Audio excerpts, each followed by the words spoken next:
तो lecture number 3 पर पहुंच गए। कल का लेक्चर अगर पढ़ लिया, कल मैग्नेटिक फील्ड और मैग्नेटिक फील्ड लाइंस के बारे में बता दिया गया। आज आपका जो इस चैप्टर का नाम है उस पर फोकस करेंगे। कल आप लोग मैग्नेटिक फील्ड और magnetic field line due to bar magnet actually में देख रहे थे, बट इस चैप्टर का नाम ही magnetic effect of electric current है।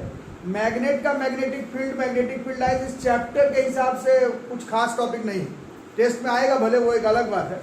हम लोग इस चैप्टर को अब स्टार्ट करेंगे, जो कि चैप्टर का नाम है magnetic effect of electric current. ठीक है, अब इलेक्ट्रिक करंट, करंट किस में बहता है? कंडक्टर में। और 8th क्लास से आप लोग पढ़ रहे, कंडक्टर का एक प्रॉपर्टी होता है मैलिएबिलिटी एंड डक्टिलिटी। बोलने का मतलब है कि जो कंडक्टर है तार, उसका हम लोग क्या चेंज कर सकते हैं? उसका हम लोग शेप चेंज कर सकते हैं। और जैसे ही आप कंडक्टर का शेप चेंज करेंगे तो उसका मैग्नेटिक फील्ड, मैग्नेटिक इफेक्ट, उसका इन्फ्लुएंस ऑफ फोर्स, उसका मैग्नेटिक फील्ड लाइंस, उसका इफेक्ट ऑन दूसरा मैग्नेट, ये सब चेंज हो जाएगा, जो कि इस चैप्टर का समरी है। एक्चुअली में कंसेप्ट यही है। अक्सर बच्चे पूछते हैं कि जब मैग्नेटिक इफेक्ट मैग्नेट से प्रोड्यूस हो ही जा रहा था तो इलेक्ट्रिक करंट से क्यों प्रोड्यूस करेंगे? जैसे जो काम मैग्नेट से हो ही जा रहा था उसमें झूठ मूठ का फिर इलेक्ट्रिक करंट से क्यों मैग्नेटिक इफेक्ट प्रोड्यूस करना है? तो उसका आंसर आप लोग मिल ही गया होगा आप लोगों को। मैग्नेट का तुम साइज शेप नहीं चेंज कर सकते, मैग्नेट का ओरिएंटेशन चेंज नहीं कर सकते, मैग्नेट को कहाँ पुट करना है वो आपसे चेंजेस नहीं होगा, मैग्नेट का पोल को तुम वेरी नहीं कर सकते, मैग्नेट का स्ट्रेंथ को तुम कंट्रोल नहीं कर सकते। बट यहाँ पर क्या होगा, अभी तो चैप्टर स्टार्ट ही नहीं हुआ, बट स्टार्ट होने से पहले ही आप लोगों को समझ में आ गया होगा कि अगर करंट कैरिंग कंडक्टर से मैग्नेटिक इफेक्ट प्रोड्यूस करे तो फायदा है, क्योंकि करंट कैरिंग कंडक्टर तार है, तार का हम लोग शेप चेंज कर सकते हैं, उसका पोलैरिटी पॉजिटिव से निगेटिव चेंज कर सकते हैं। जिस जगह पर चाहिए तो तार को हम लोग उसका शेप वैसा बना करके अंदर बाहर घुसा सकते हैं। और जब हम लोग मैग्नेटिक इफेक्ट को मैग्नेट से प्रोड्यूस करते हैं तो वो हमारे कंट्रोल में नहीं रहता, बट इलेक्ट्रिक करंट से अगर मैग्नेटिक इफेक्ट प्रोड्यूस करें तो उसका बहुत सारा फैक्टर्स हम लोग कंट्रोल कर सकते हैं। स्ट्रेंथ बढ़ा सकते हैं, घटा सकते हैं, पोलैरिटी चेंज कर सकते हैं, शेप चेंज कर सकते हैं, अलग अलग जगह पर यूटिलाइज कर सकते हैं। तो शेप तो कंडक्टर का कितने तरह का होता है? तो शेप तो कंडक्टर का इनफाइनाइट तरीके का हो सकता है। 10th क्लास में आपको 3 शेप के बारे में बोला गया है पढ़ने के लिए। जब आप लोग 12th में भी जाएंगे तो एक्चुअली में इन्हीं तीनों शेप के बारे में पढ़ना है। ठीक है, तो उसी में पहला नंबर है, आप लोग बुक निकाल लीजिए अपना, उसमें दिख रहा होगा मैग्नेटिक इफेक्ट या फिर फील्ड ड्यू टू स्ट्रेट, यही सबसे फेमस शेप तो ये नहीं है एक्चुअली में, बट ये सबसे पहले यही पढ़ना है। Due to straight current carrying conductor, पहला नंबर पर यही है। ठीक है, बुक निकाल लो अपना अपना। और फिगर 13.6 को देखो, 13.6 figure 13.6 figure number 13.6 page number 227 figure 13.6 227 figure number 13.6 page number 227 figure 13.6। ठीक है, आप लोग किताब से देखिए, मैं तो मतलब जितना लाइन बाय लाइन बुक पे बनाया हो वैसे ही बनाते रहो, बट किताब से देखो और कॉपी में भी बनाओ। कल बात हो रहा था क्योंकि इस चैप्टर में न्यूमेरिकल आने वाला आपके 10th के बोर्ड के एग्जाम में है नहीं, तो टेस्ट में भी डायग्राम वगैरह ही बनाने के लिए आएगा, है ना। तो देखो डायग्राम को कॉपी में भी बनाओ। ये एक स्ट्रेट करंट कैरिंग कंडक्टर है,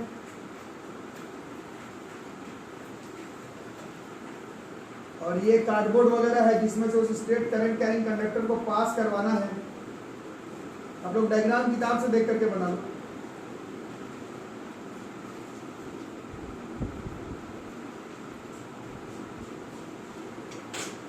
ये वेरिएबल रेजिस्टेंस, इसका कोई काम अभी है नहीं, एमीटर है।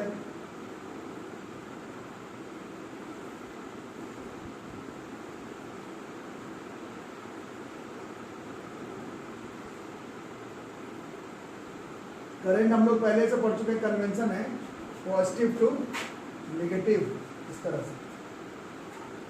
ठीक है, ये डायग्राम है, और डायग्राम को देखो जरा ध्यान से, एक बार डायग्राम को देख लो ध्यान से, और मेरा भी देख लो। डायग्राम अच्छा बाद में बनाना, पहले मेरा देख लो, फिर डायग्राम आराम से बनाना। देख ही रहे हो करना क्या है, कल आप लोग देख रहे थे magnetic field lines due to bar magnet देखे थे, और बार मैग्नेट का मैग्नेटिक फील्ड लाइन, कल आपको मैग्नेटिक फील्ड लाइन का डेफिनेशन बताया गया था। विजुअल टूल होता है, वैसे में भी आंख से दिखता नहीं है। कल तरीका बताया गया था, क्या था? दो तरीका बताया गया था। आयरन का फिलिंग शीट दो तब शेप दिखेगा, या फिर एक कंपास का इस्तेमाल करो तब शेप दिखेगा। इधर भी कुछ वैसा ही करना पड़ेगा।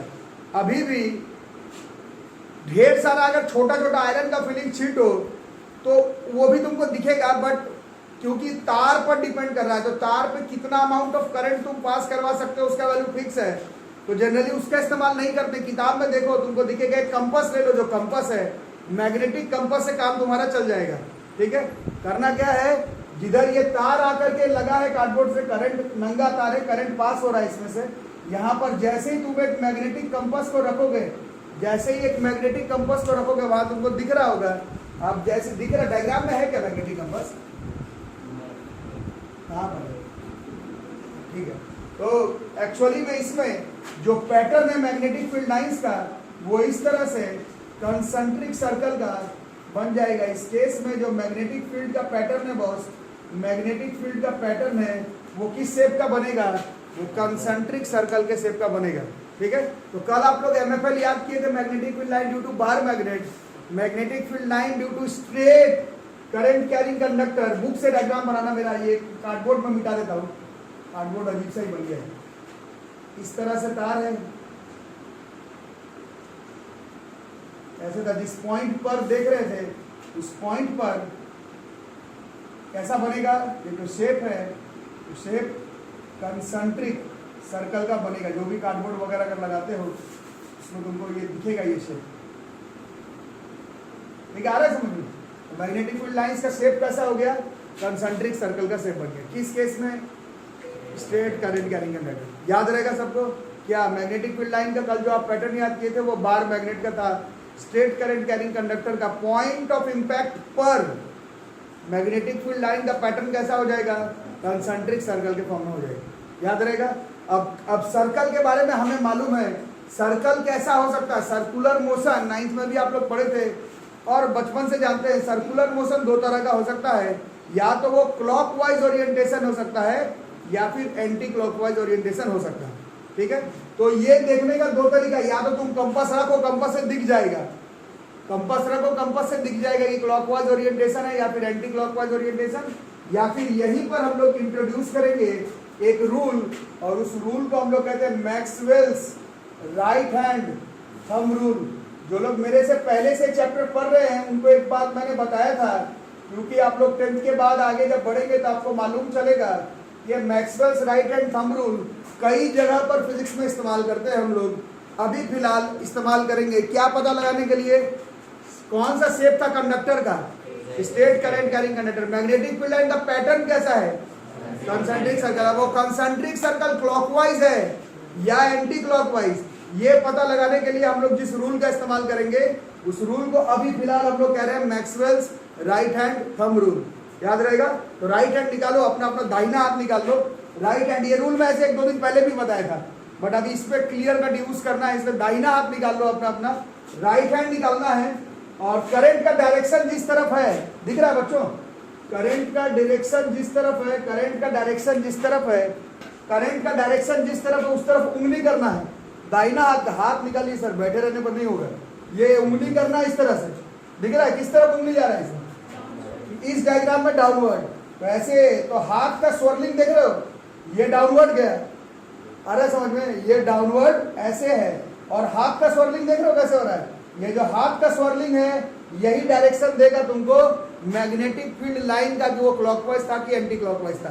This is Maxwell's right hand thumb rule. समझ में आ रही बात? ये 10th क्लास में डेफिनेशन अजीब तरीके से दिया हुआ, 10th क्लास में डेफिनेशन दिया हुआ कि Maxwell's right hand thumb rule का इस्तेमाल हम लोग सिर्फ इस केस में कर सकते हैं, बट एक्चुअली में Maxwell's right hand thumb rule आप लोग सीनियर क्लास में आएंगे तो पता चलेगा कि कई जगह पर कर सकते हैं। फिलहाल अभी करेंगे राइट हैंड रूल का इस्तेमाल, जिस तरफ करंट जा रहा है उस तरफ अंगूठा और हाथ का swirling will give you the direction of magnetic field. जैसे इस शेप पे कैसा हो रहा है, ऐसे जा रहा है तो कैसे हो रहा है? ये क्लॉकवाइज हुआ कि एंटी क्लॉकवाइज हुआ? ये क्लॉकवाइज ओरिएंटेशन हो। करके दिखा देना अपने वाले में, इसमें किसी भी एक पॉइंट पे, जैसे इस पॉइंट पे करते हैं तो कैसा हो जाएगा?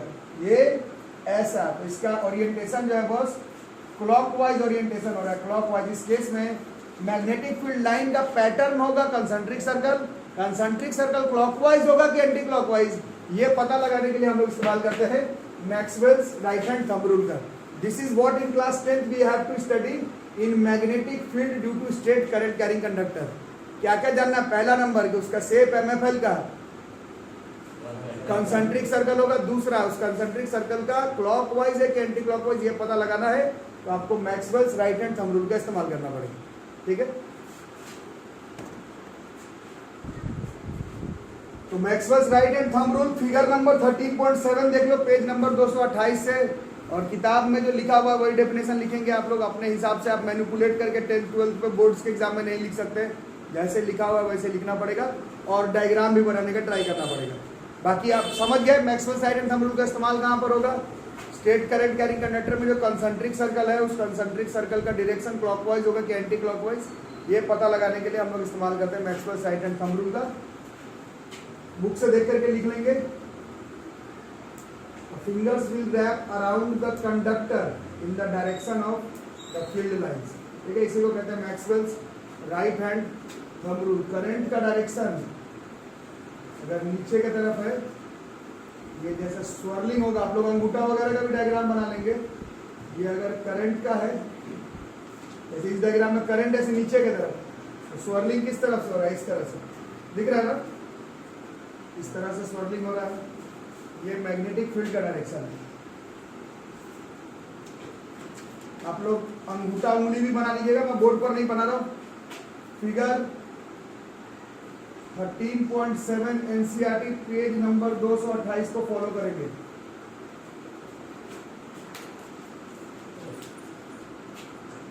तो बच्चों हम लोग स्टार्टिंग से इस चैप्टर में पढ़ रहे हैं कि स्ट्रेंथ ऑफ मैग्नेटिक फील्ड कैसा क्वांटिटी है। स्ट्रेंथ ऑफ मैग्नेटिक फील्ड जो है वो वेक्टर क्वांटिटी। वेक्टर के पास क्या क्या है? मैग्नीट्यूड भी होगा और डायरेक्शन भी होगा। पहले डायरेक्शन किस रूल से पता लगा है? पहले स्नो रूल से और एम्पियर स्विमिंग रूल से पता लगा है। उसके बाद अभी पता लगा रहे हैं हम लोग Maxwell's right hand thumb rules.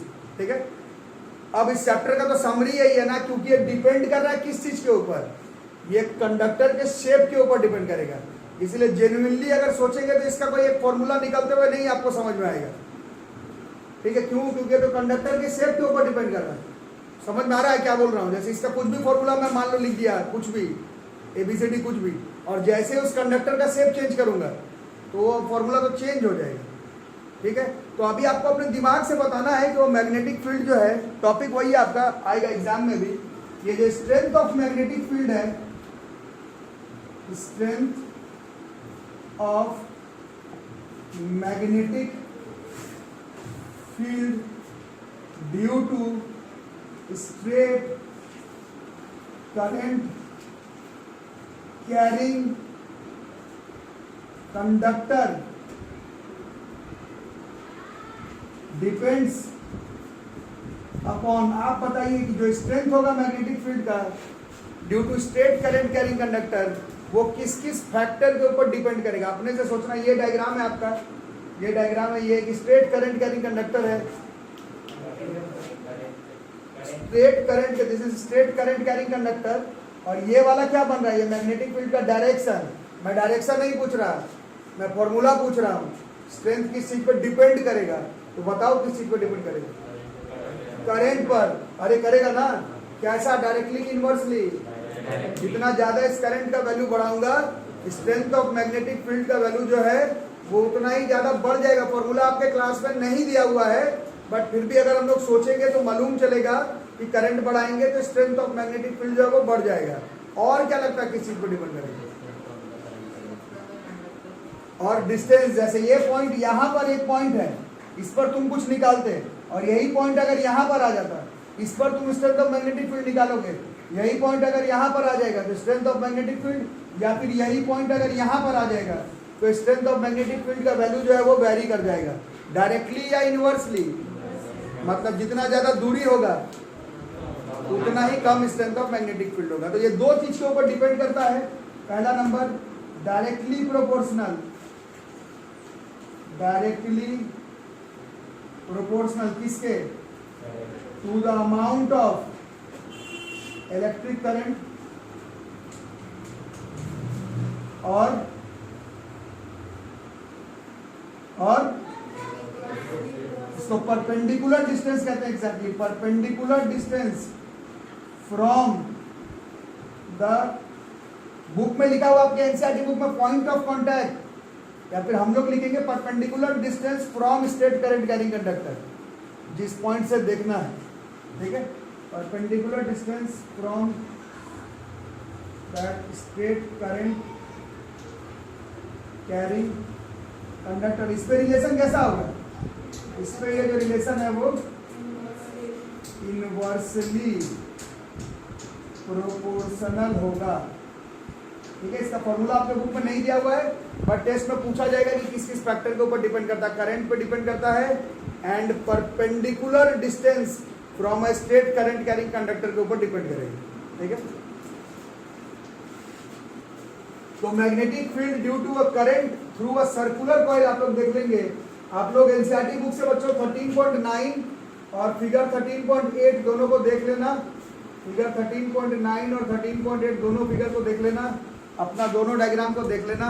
इन दोनों पर कॉइल कैसा है, सर्कुलर है, बट सर्कुलर कॉइल पे जिस पॉइंट से करंट घुस रहा होगा वो क्या हो जाएगा, वो एक स्ट्रेट करंट कैरिंग कंडक्टर जैसा होगा, जहां से एंट्री कर रहा होगा ना। अब जहां पर एंट्री कर रहा होगा वहां पर हम लोग किसका इस्तेमाल कर सकते हैं, वहां पर हम लोग पिछले टॉपिक का Maxwell's right hand thumb rule का इस्तेमाल कर सकते हैं।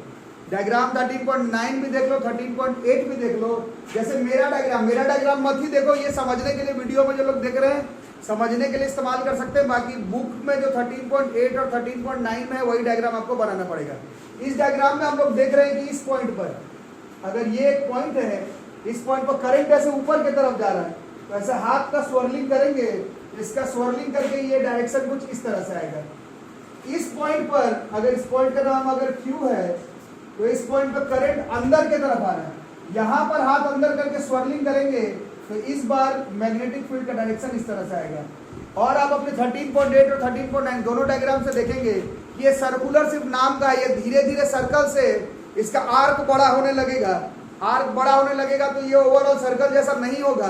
देख सकते हो 13.8 और 13.9 दोनों में धीरे धीरे आर्क बड़ा होते होते बीचों बीच में आते आते ये कैसा हो जाएगा, ये स्ट्रेट लाइन हो जाएगा। और इस स्ट्रेट लाइन में अगर आप देख रहे हैं तो कंट्रीब्यूशन मैग्नेटिक फील्ड का अगर आप ध्यान से देख रहे हैं तो सेम डायरेक्शन में ही दिखेगा। तो बीच में आते आते स्ट्रेंथ ऑफ मैग्नेटिक फील्ड जो है वो इंक्रीज हो जाएगा।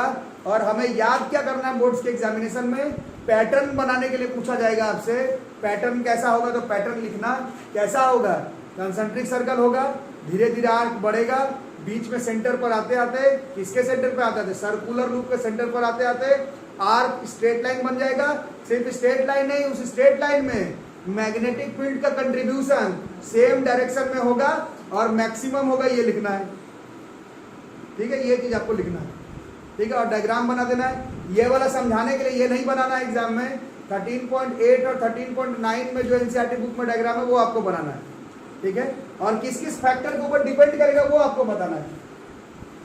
यहां पर भी factors affecting strength of magnetic field,